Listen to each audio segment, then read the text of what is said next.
Hi, my name is Betsy Caron. I'm a senior journalism major at the University of Maine, and I'm here to interview Bryan Roche about his experience in CMJ 481 this semester. Thanks, Betsy.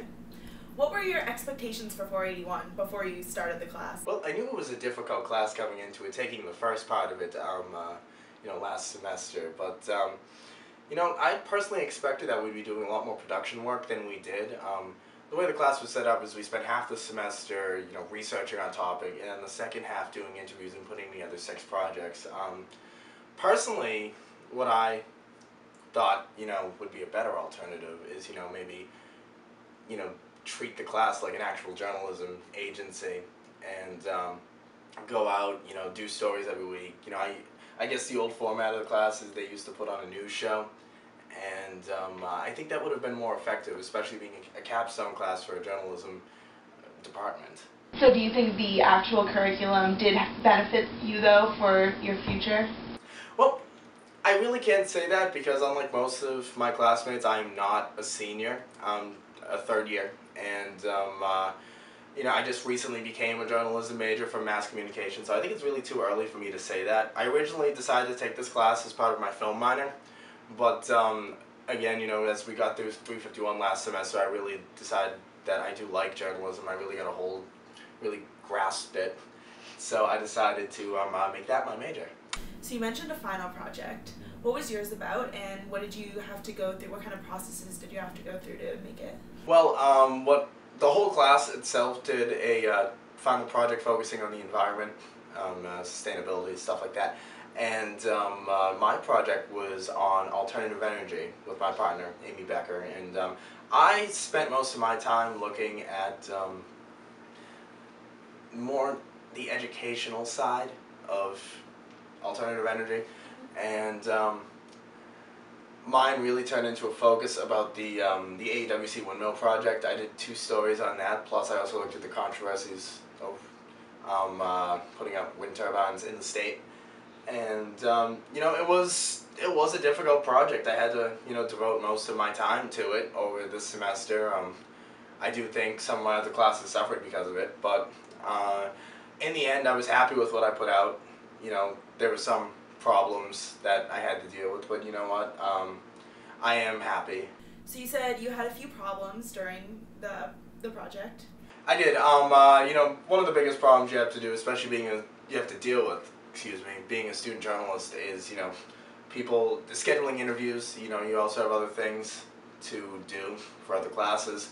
So that was a problem, having people back out on me.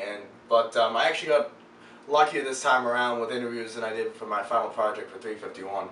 So, another issue I had too was, as you see on the screen, we toured the AEWC, and I had to do that on my own, so a lot of the footage I took, wasn't as still as I'd want it to be. I was fumbling around, with my headphones on, and I had, I didn't have a wireless lav mic with me, so I had to hold the wire lav in my hand, so that was a whole process in itself, but otherwise, again, interviews, traveling, trying to work everything around your busy schedule.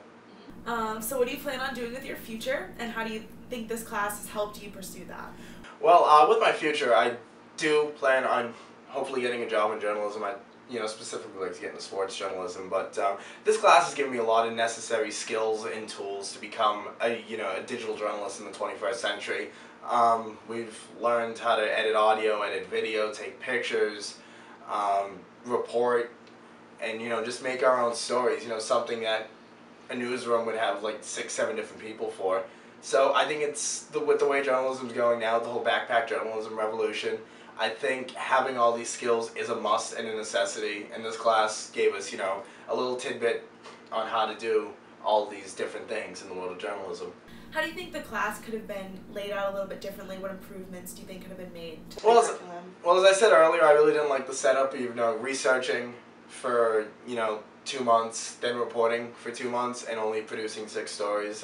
I feel like, that'd be great for a documentary film class or something like that, but for journalism, I think, especially with, the platform we have in Mobile Maine News and how it can integrate all of our new media into one place, I definitely think, maybe like an online news show or like an online newspaper, just keep churning out stories, like have each person do like a story a week, and just basically you need to grow by doing. You need to learn by doing. And I think if you keep making stories, keep reporting the whole year, then your skills are going to improve vastly. I'm not saying that I didn't learn anything with this format, but I definitely think that would be a better way to do it in the future.